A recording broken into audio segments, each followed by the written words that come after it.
The King James Bible, published in 1611, is the most widely read book in the English language and now the earliest known draft, illustrating the actual thought process of one of the translators, Samuel Ward, was recently discovered by an American scholar, Jeffrey Allen Miller, an assistant professor of English at Montclair State University in New Jersey, who joins us now to discuss his exciting discovery. Jeffrey, welcome and congratulations. Thanks so much for having me. Tell us where you found this draft. You were doing research at Cambridge University, correct? Sure, yeah. So I was asked to write an essay about one of the men that we knew was involved in the translation of the King James Bible. And this particular man, Samuel Ward, had gone on to become the master of one of the colleges that make up the University of Cambridge, Sidney Sussex College, probably most well known as being the college that Oliver Cromwell attended.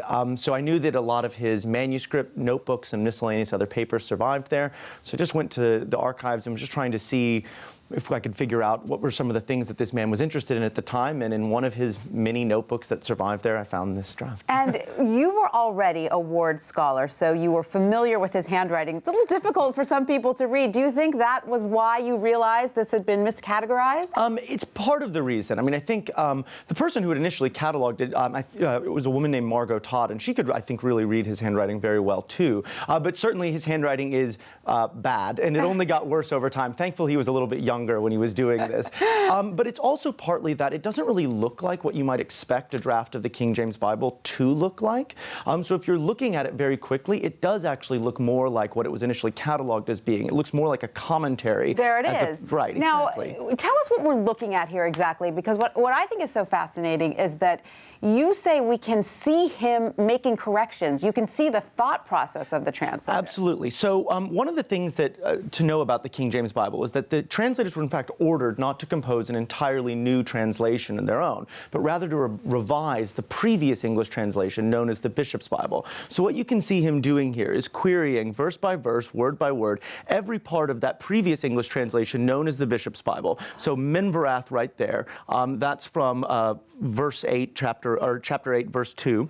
And he notes that, look, in the Greek, it's not like that, and that thus I think it should be translated this other way. And you can just see him going through line by line, saying there's Seque Genève. Yes. He's telling himself to follow the Geneva Bible, which was another English translation. So if you look at it very quickly, it looks like he's just commenting on the Bible. But as you look into it, you realize he's not commenting on it, he's drafting it. Fascinating. So describe for us that aha moment you had.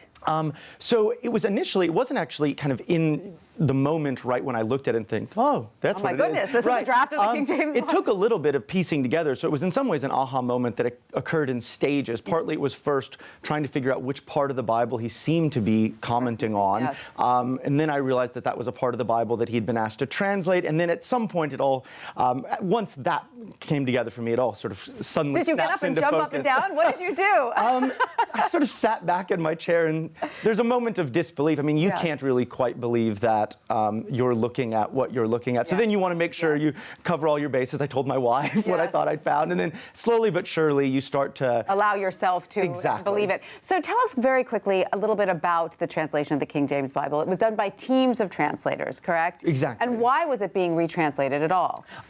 For a couple reasons, probably. I mean, there are probably many reasons why they wanted to do it.